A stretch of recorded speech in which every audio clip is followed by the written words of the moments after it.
My name is Vin Petronelli. I am the lead clinician founder of Biodynamic Health. Basically, it's a health optimization clinic designed for athletes to basically better optimize your health and performance overall. I've been getting lots and lots of questions on peptides. I think it is becoming more and more in the forefront of medicine. It's being used more and more in actual medical protocols, but also people have been using it for years now to help enhance performance, recovery, sleep, kind of biohacking. And I just think it's an important piece to kind of dive into. So we have a pretty decent, better understanding of what peptides are, how to use them properly, how to use them safely, and some specific things that we need to do for screening to make sure that they're being used most optimally. Peptides are literally short chain amino acids, or basically think of them as small proteins is really all they are. But they are signaling molecules. They are not substrate. They're not muscle tissue. They can be hormones. Some of them are hormones. Some of them are not. So one of your original peptides was insulin. That was discovered like in 1920. So these are been well known and well studied for a long period of time. The important thing is that they act as signaling molecules or messengers. They just enhance your body's own ability to produce physiological processes in the body that's already doing naturally. If you're exercising, you're going to build some muscle. Your body needs certain hormones and certain substrates, certain micronutrients, certain macronutrients in order to do that. And depending on the peptide that you're using, it just increases your body's ability to do that. Peptides are natural within the body. Your body makes peptides, insulin being one of them, growth hormone being another. The peptides that we use in medicine and for performance are synthetic versions. I want to make a very clear distinction that these are not natural processes. They are natural substances, rather. They are based on natural substances. So if we have discovered these peptides within the body, for example, the GLP-1s are naturally made by the gut. The BPC 157 was naturally made by gastric juices. Scientists basically realized, okay, presence of this peptide within the body helps heal the stomach lining really quickly. And they said, well, if it can do that, can it heal other tissue? So they did some studying on it, and of course they realized that it can. So that's where a lot of this is derived from. Then we make them synthetically in a lab, basically, in order to market them and sell them out. What they can do is enhance your own physiological process, muscle growth, repair, recovery. They enhance sleep. They can enhance weight loss processes, all those things that your body's going to do depending on the signal that you are giving off, whether that's a calorie deficit for weight loss, for increased protein and resistance training, for muscle growth. It all depends, and it will just enhance your body's ability to do that. So some of the general benefits of peptides. We talked a little bit about the therapeutic uses, medical treatment, tissue repair, muscle growth, wound healing, weight loss. They're being used as part of surgical protocols for recovery, post-op, for example. There's also lots and lots of evidence that they have anti-inflammatory processes, which decrease basically your risk for lots of different diseases. They have cognitive and neurological effects, so they can improve. They basically have neuroprotection. There's some evidence that it can reduce risks for things like Alzheimer's disease, Parkinson's, multiple sclerosis, things like that, just because of the decreased inflammation in the brain a lot of them elicit. Obviously, the musculoskeletal we talked about, but improved muscle growth in muscle repair and recovery. They're great for sleep. So, for example, CJC is one of the peptides that's sold here in the gym. And it is used for performance, but one of the ways that it works is it enhances sleep. So if you get a deeper, better quality sleep, you're obviously going to recover better and produce more muscle. That's one of the ways that it enhances performance and body composition. There's also a lot of anti-aging properties that they have. There's a lot of molecular cellular pathways that they act on. If anybody's interested in that, feel free to chat with me. But there's a lot of different pathways we're not going to get into, like sirtuins, the activation of AMPK, reduction of mTOR. It turns on and off different genes like FOXO. It can impact NAD to NAD regulation and how your body produces ATP or energy. It's a little bit beyond the scope of this, but it's really fascinating. And these peptides can basically manipulate those processes within the cell, in the mitochondria, to help enhance all those processes depending on what you're trying to do. So how do they work? We talked a little bit about it. They're peptides are the signaling molecules. The thing about peptides is that the peptide itself will signal the body, but you have to have the framework in place in order for them to really work properly. You have to have muscle mass. You have to have your nutrition dialed in, both your macronutrients, micronutrients, and you have to provide the stimulus or the goal that you're trying to elicit you. If you are deficient in a micronutrient, for example, vitamin D, with like the GLP-1s like Ozempic and Tirzepatide, Mounjaro, those, and you're using that and you have a micronutrient deficiency, you're literally going to produce bone loss if you have like a magnesium deficiency or vitamin D deficiency or something along those lines. So you have to really make sure that your micronutrients are really dialed in, that you don't have any of these deficiencies if you really want to, number one, minimize risk, but also improve performance and maximize the ability of the peptide to do what you're trying to get it to do. They are not the substrate itself. This isn't the protein or the building block for muscle. It's just signaling the muscle or signaling the brain, depending on the type of peptide, to produce that effect. They amplify the signal, basically. But the substrate has to be present. So think like if you're trying to muscle growth and build muscle, you have to have your calories. You have to be in a calorie excess to some degree. You have to have adequate amount of protein, and then you have to provide the stimulus in order to do that. So you're not going to build muscle on these if you're doing a whole lot of cardio, for example, and you're in a calorie deficit and you're giving yourself CJC. It doesn't work that way exactly. You may get some improvement in body composition, but you're not really going to get the goal that you're looking for. So you need the correct signal and you need all the substrate to be in place. Skeletal muscle is literally the main peptide receptor. So if you're trying to stimulate muscle growth, it's going to signal the brain or the pituitary within the brain to enhance growth hormone or release growth hormone, which then kind of signals to the muscle for growth. You cannot have muscle synergy without these cofactors all in place. Nutrition is basically the bottleneck that happens. So we've all heard about the risk for the GLP-1s, people who are diabetic. We take it. Somebody who's 200 pounds, yes, they're going to lose some weight for all the different reasons. It's going to decrease inflammation. It's going to cause some calorie restriction. But eventually that person is going to plateau. And unless they implement some of the lifestyle changes, get their nutrition dialed in and all of that, then they're going to be on it forever. I put a little graph in here to just kind of symbolize or show in a different way what we're kind of talking about. So there's been a lot of studies on GLP-1s. The yellow line at the bottom shows, can you lose weight, of course, by just implementing nutrition and lifestyle. We know that. We do that well. That's well documented. Obviously, if you're in a calorie deficit, you're exercising, you're going to lose some weight. We also can lose weight by using a GLP-1. We can do that. And there is a lot of evidence that you may lose more weight than just implementing nutrition alone. But when you combined lifestyle changes, proper stimulus, when you combine it with nutrition, obviously you're going to have more weight loss if that's your goal. So you see a pretty significant difference. This graph represents weight loss over about 6 months' time, and you can see a pretty significant change in weight if you implement a GLP-1 with lifestyle changes, having all the micronutrients and stimulus in place. So I think it's just pretty clear that if we have everything in place and use any of these peptides, we're going to hit our goals. We're just going to basically do it fast. If you're prescribing GLP-1 to someone, how often do you recheck their micronutrients during that course to make sure they're not having an adverse or as any of those side effects you mentioned?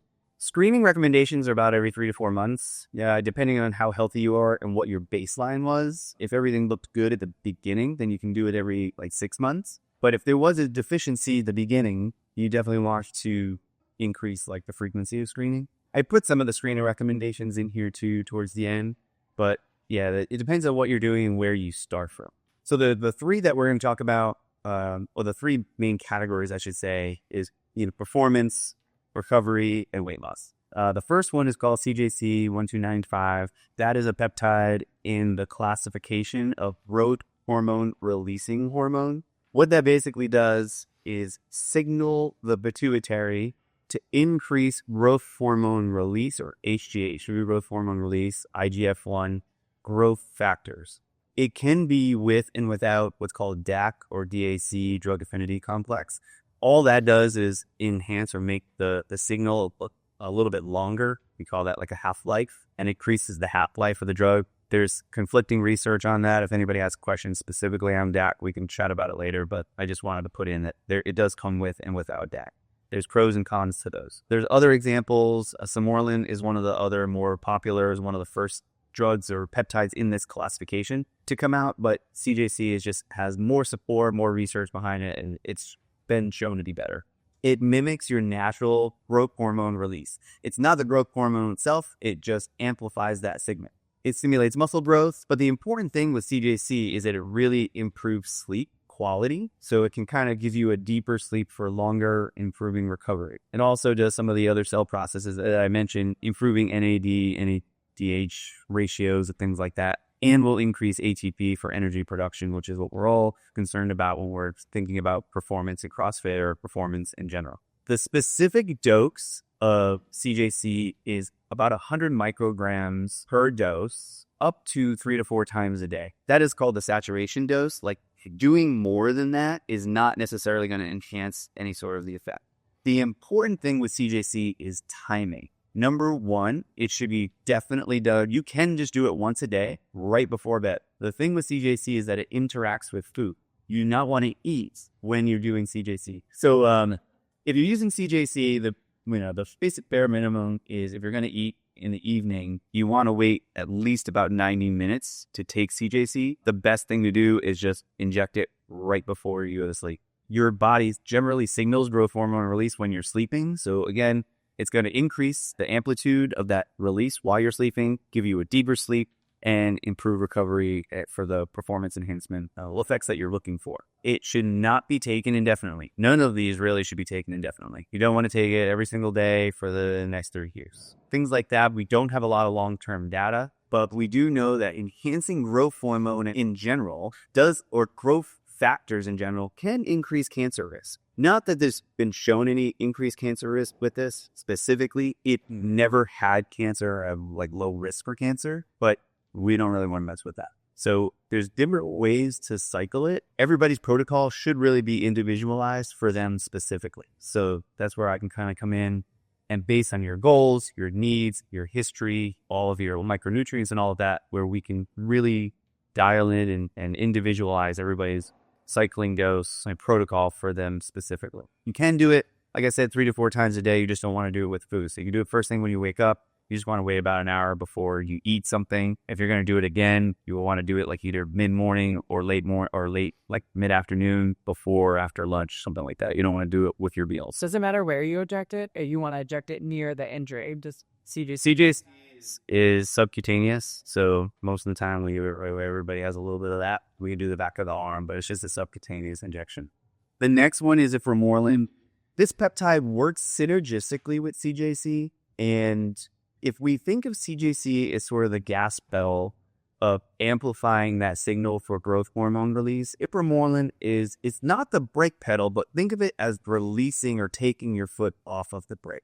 So we have protective mechanisms built within our body that sort of suppress growth hormone release. So what can sometimes happen is that you can give yourself CJC, you can signal the pituitary to release more growth hormone, but if you have too much of those protective mechanisms in place, it's not going to have the effect that you're looking for, or it's going to just kind of dampen that effect. If you combine it or stack it with Iframorelin, it takes the foot off a little bit of that brake pedal. It takes your foot off a little bit of that protective mechanism and allows not only for the growth hormone release, but then for your body to utilize that. So lots of people stack those two together so they work synergistically, and you just get enhanced effect of the CJC at better performance. It just allows for more release of the growth hormone and IGF-1 or growth factors. The typical dose is 100 to 300 micrograms twice daily. And again, some of that is weight-based, some of that is based on your goals, some of that is based on your hormone testing. So again, that's something where we would want to individualize that dose and customize it to you, rather than just give you, okay, go take this. Can those be put in 1 vial? Some of them can. So I have access to compounding pharmacies where once we dial in exactly what your regimen would be, We can order it through a compounding pharmacy, so everything is combined there for you. Some of them can be combined, some of them cannot be, so you just have to be careful. We have to talk to the pharmacists are really experts on that, because what can happen is if I've had several people reach out wanting to stack or combine, so it minimizes the number of injections that you're doing every day. The issue with that is that there's a stability issue with the peptide itself. So it's going to come in a liquid form, and if you're combining one into one vial or even combining one into one syringe, sometimes they interact and then you're not really getting any effect. So you want to make sure that we work together so we can work with the compounding pharmacy to tailor that for you specifically. Excellent question. PPC 157 is the next hormone. That's one of the recovery hormones, or peptides rather. It's a recovery peptide. Its DBC basically stands for body protective compound. The way that it works is it produces or promotes what's called angiogenesis, which literally means increased blood flow. So one of the ways that we heal is we increase blood flow to that tissue. So if you torn a tendon, torn a ligament, strained a muscle, we need to promote blood flow to that area, that injured tissue. And the more blood flow we have, the more nutrients can flow to that. It also increases fibroblast migration, which increases tissue repair as well. It can interact or affect nitric oxide, which again kind of causes some vasodilation, increased blood flow.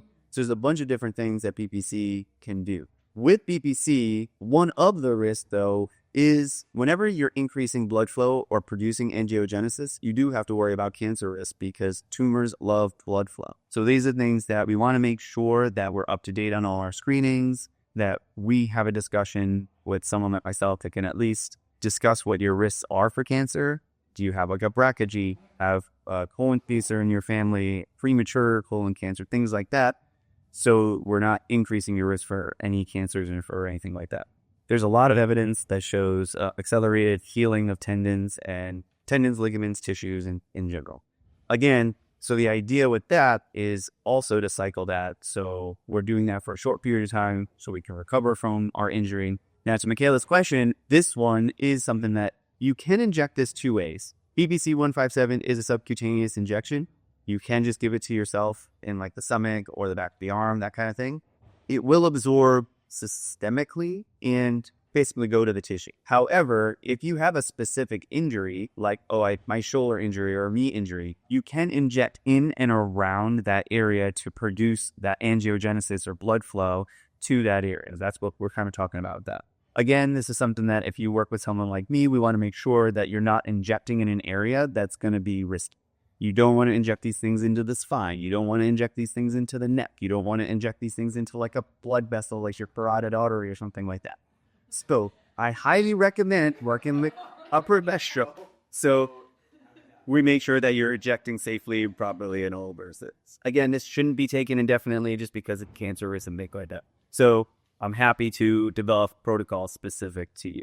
Any questions on PPC? It just tells your body what to do, but it does listen up the substrate. So you say, okay, I want to cut DPC 157 for healing and recovery. Will you go through and make sure that we have all the substrates, like we're not missing vitamin D or whatever? Yep. Well, that's the idea. I mean, that's why we recommend working with a clinician, so that way we can make sure that we do a bunch of testing ahead of time and make sure that is all dialed in. So if someone that works with me, we're going to evaluate your macronutrients. We're going to have you do some calorie counting and identify what your basal metabolic rate is. Make sure that your macronutrients are dialed in. I'm going to do some hormone testing, make sure that that's all balanced. So we're going to do a long questionnaire to identify if there's any issues. Is there a gut issue? We'll kind of get to that. But if your gut isn't well and healed well, then there's some increased risk for different things there. So working with someone like myself, we could really make sure all that substrate is well balanced before you're on any of these. Or tailor it to improve.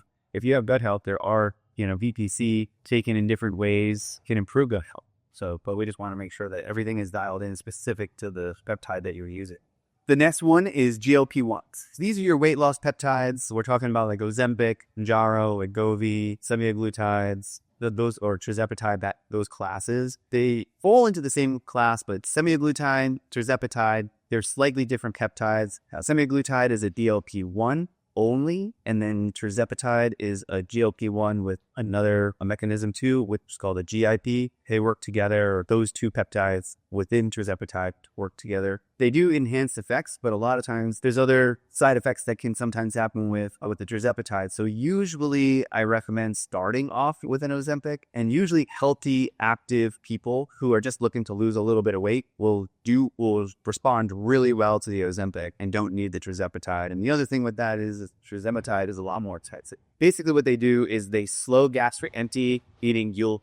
Your stomach feels fuller longer, so that they decrease a little bit of calorie intake. They increase like insulin sensitivity, but they also like lower glucagon release from the liver. So we store sugar in our muscles and in our liver. When we exercise a little bit, we definitely use the glucose that's released from the muscle for energy in that moment. But sometimes we release too much from the liver. And if we're sleeping, some people just naturally release too much. So this kind of decreases the amount that's released from the liver. That's how it works for diabetics, but also if you have less sugar, you're going to have a little bit less energy floating around all the time, so it'll decrease the weight. There's tons of benefits from the GLP-1s. There's a lot of misconceptions on risks about the GLP-1s. There's more and more research coming out, and the FDA keeps approving or recognizing that it decreases the risk for cardiovascular disease. It's now been FDA approved, or certain classes or medications in the GLP-1s have been indicated for chronic kidney disease. They decrease fatty liver disease, or NAFLD, non-alcoholic fatty liver disease, and NASH, basically. So they decrease inflammation in the liver. So people who have fatty liver can actually reduce that. And then, of course, we talked a little bit about there's the decreased inflammation in the brain. So again, there's lots of evidence that it can decrease risk for the neurodegenerative condition like dementia. So some facts and fictions about GLP-1s. Number one, that they cause a loss of muscle mass. The thing with muscle mass is this, or with weight loss. If you have someone that's 100 pounds overweight and they lose 50 pounds or 100 pounds, there's always going to be a percentage of that is muscle. That is just natural, the way that it works whenever you're losing some weight. If you combine resistance training, proper substrates with adequate protein with a GLP-1, you don't get any more decrease in skeletal muscle mass than you would otherwise without using a GLP-1. So it doesn't increase your risk for skeletal muscle mass loss at all. There is a risk for stomach paralysis that's been all over the news. That is usually done with, number one, really metabolically unstable people who are like diabetics and on the older side, 65 and older. Also with irresponsible practitioners that are dosing these aggressively, or people that are doing them on their own and they just purchase it from another country or whatever, and then they just start dosing it on their own. So if you work with a responsible practitioner, we're going to do it properly. We're going to make sure that you don't have resistance. If someone has had thyroid cancer, they're not recommended. Actually, that's only been connected with mice and rodent studies, but nonetheless, we don't recommend using them if you have a history of thyroid cancer. And they cause pancreatitis. That's been one of the risks, only with massive excessive alcohol use, like on a regular basis. So in conjunction, alcohol and GLP-1s tend to increase that risk. I've heard from people that have like taken GLP-1, especially like Ozempic, that when they drink alcohol, it makes them feel very sick with their on it. Yes, to some degree, it can take cravings away. So some people will say that they have a few drinks and they're like, wow, I just don't want to drink as much as I used to, which again kind of goes into decreasing calorie intake, which is one way that it causes some of the weight loss. But no, I mean, if you kind of power through it, you're probably going to feel sicker because it will enhance the effect. And then also just like I've heard like general nausea is like a pretty big side. Yeah, there's side effects. The most common side effects with GLP-1s, and they do occur, is nausea, intermittent diarrhea, constipation. Those are like the main side effects. Those can all be mitigated. Number one, we can dose it properly.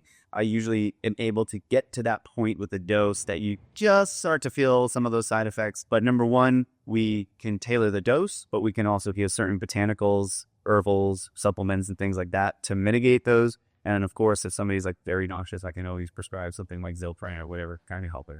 So there's ways to mitigate all of the different side effects. The other thing with the GLP-1s is that generally speaking, for a general healthy person that's just trying to lose weight, you don't have to be on it for it. Once adipose tissue, fatty tissue, has hormone effects, it can convert testosterone into estrogens in and of themselves. So once we decrease the amount of adipose tissue on someone, a lot of times we mitigate or lower that conversion of testosterone to estrogen, and therefore people feel a little bit better. 2 is they're anti-inflammatory, and adipose tissue is inflammatory in general. So if we reduce that weight and then also implement some of the lifestyle changes, then a lot of times we can either get people completely off the GLP-1s, or we can really like lower the dose, microdose it. And there's different ways to do that, even microdose onward. And these are taken once weekly, not daily, or we can cycle it where you do it a month on, month off, that kind of thing. So most of the time you don't need to be on it forever. There is evidence of bone loss seen with the GLP-1s, but more specifically, that's with micronutrient deficiencies. So generally the older population, what we do is we do DEXA scans and we check, which is like an x-ray basically to check on bone density. And we just do them periodically as part of the screening. For younger populations, we can do that. But also if we check your micronutrients and dial those in, you make sure you have adequate vitamin D, magnesium, and those sorts of things, then you're really mitigating risk there. There's some differences between semaglutide and tirzepatide. We kind of talked about that, but in general, semaglutide we kind of talked about. Tirzepatide's pretty much the same thing with that added GIP effect. The biggest thing with the GIPs is that it just suppresses appetite a little bit more, but it really depends. Everybody responds a little bit differently. So some of the risks and screenings that we're talking about, we want to make sure that someone is a good candidate. There's not a lot of human data on a lot of these. The GLP-1s have a lot more human data. Some of them have been obviously studied and they're marketed, but BPC 157 really doesn't have any randomized controlled trials. There's, I think, one didn't show any increased risk for any of these things, but there's lots of animal studies on these, and there's a lot of anecdotal evidence, meaning lots of people have been using them, despite the lack of human studies, and there hasn't been a whole lot of risks tested. Some of the other things to think about. So some of them increase water retention. We can have joint pain and aching. CJC can cause an exaggerated histamine response. So if you're someone that has a lot of allergies, doesn't mean you can't take it, but I can help mitigate the histamine response. You want to be really vigilant about the sourcing of these peptides. That's why I use really credible sources, and that's why I work with the pharmacy. Things. But should I get it off an Instagram? Strict contraindications, definitely don't take it. You have a history of cancer, you're active cancer. Depending on which peptide we're talking about, you don't want to use it if you had uncontrolled diabetes, you have an active infection or an autoimmune condition. There are some peptides that we use to treat autoimmune conditions. There's some that you don't want to take with autoimmune conditions. So if you have something like that, please talk to me. And there's not a whole lot of data, or any data really, on like fertility. So with like pregnancy, breastfeeding, things like that, from a female perspective, we want to avoid these peptides if you're planning to get pregnant. The other thing with that is, even for men, if that's an issue or you're trying to get pregnant, there's basically like your sperm hangs out in your testicles for up to 2 months. So if you're planning on getting pregnant, you want to be off of the peptide for a couple of months. So screening recommendations we kind of talked about. So basic labs, I'm going to do, basically the blood for fit you get from your PCP is really not adequate to evaluate. Most of the time they do a CBC, they do a metabolic panel. That's all great and good to check for like liver function and kidney function, stuff like that. But you want to also test your testosterone, some hormones. You want to check a full lipid panel or cholesterol panels. You want to thoroughly check your thyroid. And usually the TSH screening that they do as part of your PCP is not adequate. We also want to do all of your micronutrients, or a good portion of your micronutrients that your doctor at your PCP almost never does. We're not just talking about B12, vitamin D. We're talking about not just a magnesium, but a magnesium RBC. We can look at a lot of those. You want to make sure you're up to date on your screenings. And then, of course, we talked about gut health a little bit. I put some of these slides in. These are specifically from the World Peptide Conference from a few weeks ago. And they talked about what's called LPS, or lipopolysaccharides, that if you've had an infection, if you have a little bit of dysbiosis, if you don't have gut health really dialed in, it can increase the release of this LPS, and it can really either decrease the effect of these GLP-1s or really cause like almost like a toxicity from them. So if you're going to get on a peptide or considering using a peptide, I would highly recommend working with someone like myself so that we would make sure and evaluate your gut. With autoimmune diseases, does that, like in your blood work, and I don't know if that could, I'm thinking of like the HLA-B27, whatever that autoimmune marker is that they use for if they don't know exactly what an autoimmune disease is, if it's like, but it's a marker for someone who might have that or is at risk? Do you screen for that in the blood work? I don't generally screen like genetic HLA. Okay. The markers that I would test for, the first thing is taking a good history. I don't test or screen for like rheumatoid factor, sedimentation rate, and anti-CCP antibodies and all these different things, Sjogren's. I don't do that right off the bat unless you've had a family history or you have other signs and symptoms of that. So, we can test all kinds of markers. There's like a million different genetic markers, the MTHFR gene, like all these different genes. Some of them are really expensive and they're not necessary. We do a lot of your baseline blood work. My comprehensive panel looks at a lot of those things. They use like proxies for that. And then we do a good questionnaire and intake so we can identify like what you're at risk for. So if you're at risk for that, you have family history, then we can certainly do some genetic testing or testing for like the inflammatory first that we're looking at. So overall, on the back page here, I've put some considerations for men and women specifically. Men generally respond pretty well to the IGF-1 increases, but women can sometimes just use a lower dose, pretty good effects. But there is a higher risk for like water retention and things like that and fatigue around the cycle. So again, one of the reasons why we would work with you is to try to tailor that around your cycle a little bit. Women are more sensitive to some of the fluctuations in appetite, mood, things like that. Basically, both sexes will respond. It's just we want to individualize the dose for everybody to just mitigate the different side effects. There's a lot, again, there's not a lot of human data on this. So just understand that if you're considering peptides, it is at your own risk. And there's no like randomized controlled trial on like BPC 157 and CJC. So we can do what we can to mitigate risks, make sure that you're a good candidate, but we don't have 50 years of data on a lot of these performance peptides. And again, just consider the fertility issue with that. So I think that's pretty much all I got for you guys. So I hope that that's super helpful in the your question. Yeah. It's a good point you have about difficulty with sourcing, or at least for some of them. I was listening to a Hoover and Lab podcast with Dr. Craig Conivore, and it seemed like he was pretty into this science as well. And they kept bringing up how the FDA keeps shutting down a lot of the peptides that basically the ones that are proven to be effective and actually have a decent history.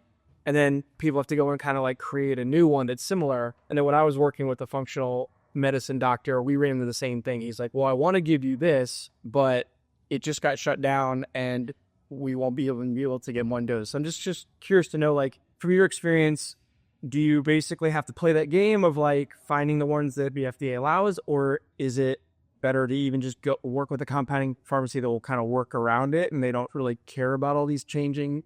Well, yeah. What would you recommend there versus taking something that's like kind of not the best? They're always changing the molecular structure just a little bit to get around those. So the semaglutides, like now, like there's Tirzepatide that's coming out, and it's basically the same thing, but because certain things are patented and they can't use the same exact thing, they kind of change it a little bit, and now it's like a new peptide, but it's like really the same thing. So there's like that as an option. I usually use a compounding pharmacy myself if I'm going to prescribe it, just because I can specifically tell them what I want and they can do it. The only time that they can't is if there's a specific regulation on that peptide specifically. Some of them still do it. And then a lot of these, if you can't get it from a compounding pharmacy, you can get it from an Instagram ad. You just don't know what the quality is unless it's been third-party tested. So there's always that risk when it comes to a lot of these peptides, is like, we don't know what they are. And I am working with a lab to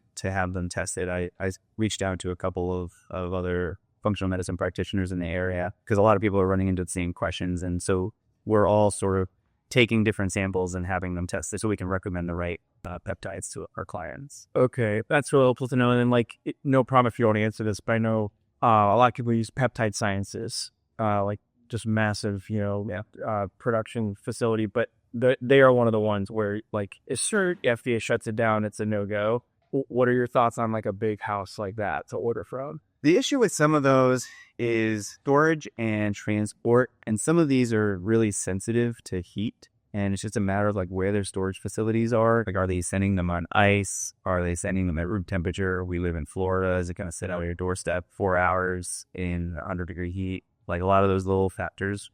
Peptide Sciences, I don't know off the top of my head, like, if they've been tested. I know that's a big distributor for sure. I mean, you put in peptides, that's going to be one of the first things that pops up on Google. I'm looking into some of that, as some of us that are in the network are like testing different ones. So that's probably going to be something that I start to kind of post a little bit more about on Instagram as we find, as some of these are being tested. I'll probably say, hey, colleagues and myself have tested this, and these companies, they've been shown to have like this degree of credibility or not. But otherwise, it's hard to tell. And even so, it's like sometimes there's fluctuations in the batches. You can have a good batch that works really well, and then sometimes the next batch is just not as potent. When you're working with these compounding pharmacies, they're not true regulated pharmacies. They're where everything has to be within like a very specific range of accuracy. So that is just one of the issues with these. Okay, maybe last question on this. Is it normal for them to be labeled as not for human consumption? When I first saw that, I'm like, that's a liability thing. Yeah. They'll say that like for research purposes only, but some of that's a matter of liability. Yeah. So then are they not prescription?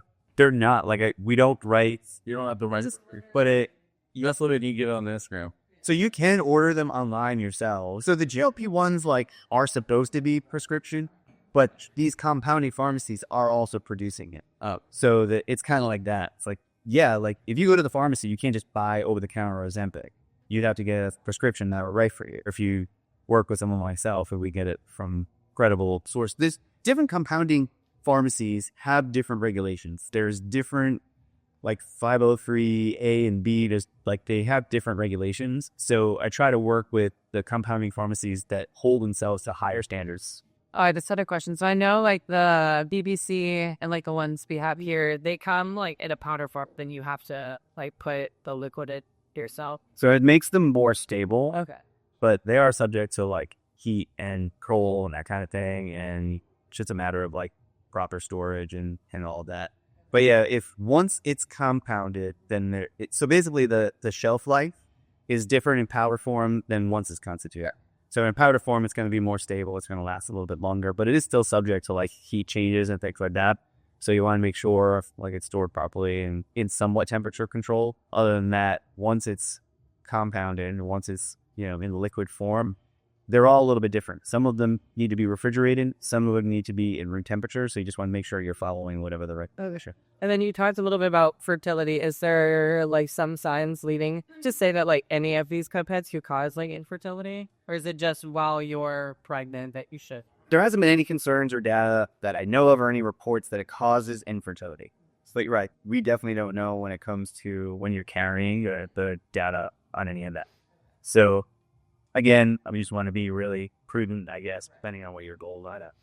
Anything else? 10 years ago, all the rage was about SARMs for both things, like kind of same things people are looking at for peptides. What happened with that? And is that really similar to the signaling aspect of a peptide, or is that totally different? Just kind of interested to know why the same people that are interested in it's almost like the people that are like, they're not wanting to go true steroids, but they're willing to be a little more experimental. It seems like now they're more interested in peptides than SARMs. Yeah, I think that SARMs is a kind of a similar thing. They're all kind of questionable, and a lot of it is like sourcing. But I think what the thing was with SARMs is you're getting the like testosterone effect, but it's selective depending on the hormone that you're aiming for. But I think what the data showed over time is that it's not as selective as we thought they were going to be.